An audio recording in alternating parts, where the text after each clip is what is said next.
Okay, I'm Stanczak. I'm Stephen Lanphier. David Knapp. Ben Folger. And we decided to examine the sulfur contaminations in Mill Pond, which is here in Ripon, so it's pretty local. It's mainly used for recreation and fishing. There's no industry related to it, which is kind of a good sign because it means there's less of a chance of it being overly contaminated. What we're going to be looking for is two forms of sulfur. There's sulfate and sulfide. Sulfate is commonly used for multiple things. It's found in industry and construction, in plaster specifically, in calcium sulfate form. It's also used as a algicide, and it's seen as copper sulfate. And it's also seen as magnesium sulfate, which is found in personal hygiene products, which wouldn't be uncommon to get around there. And also the algicide wouldn't be uncommon either. It's also found in sulfide, which it can be seen in a fungicide in gardening as calcium polysulfide.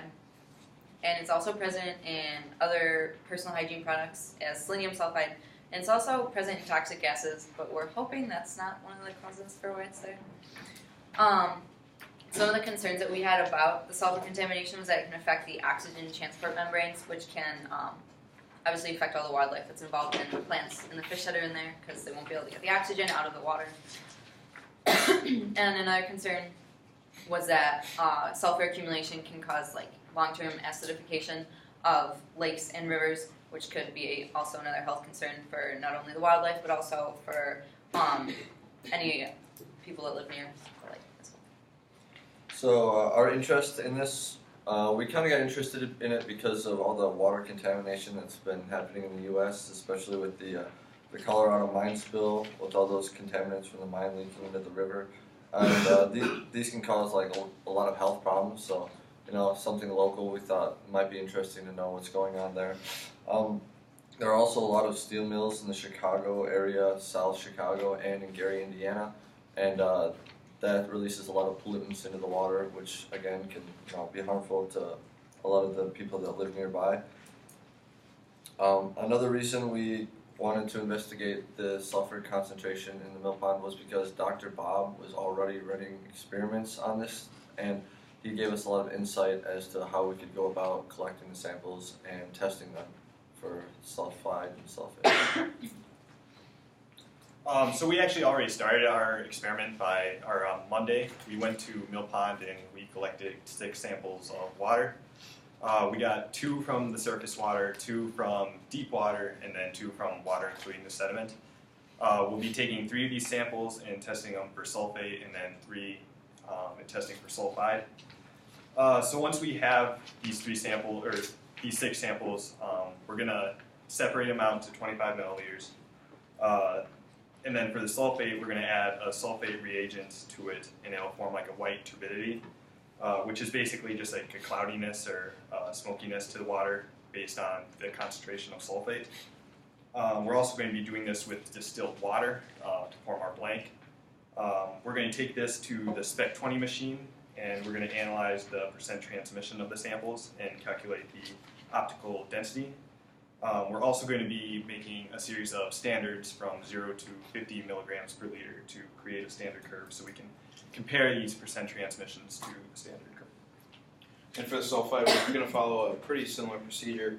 We're going to get the 25 milliliters of each of the 3 samples, mix it with the 2 reagents, let that sit for about 10 minutes, then we're going to take it to the Spec 20, but we're going to adjust that to a different wavelength. And then we're going to also make a standard curve and do the calculations, the same ones. And then for what we're expected to find, I was looking up, and according to the Wisconsin Lake and Pond resource, we should expect to find around 10 to 20 milligrams per liter of sulfates in this area. It kind of varied. It was a lot more prevalent in the southeastern portion of Wisconsin, but due to more acid rain and mineral sources where we get the sulfides. So, and we're just kind of determining if it's a significant level or not. As they kind of said earlier, the 200 parts per million is when most of the health side effects kind of occur. So we're going to be looking at that to see if it's significant or not. You'll use the UV vis that you use for the iron lab. So that'll be a nicer instrument to use. The Spec 20 wouldn't be very sensitive, although you might not have to look at super sensitivity there. So, and it's an instrument. Of course, not a machine. Dr. Bob want you to look at anything else, or did he say, you know, it'd be nice to know this, that, or the other thing to help?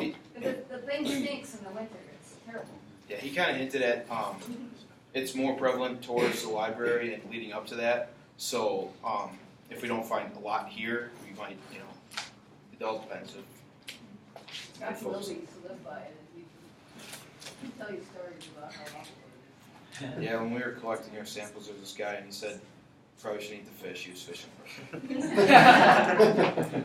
He was out there. So. That's up to Is that why?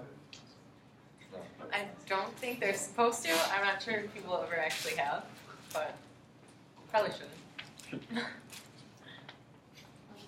I might have to check on the rates too.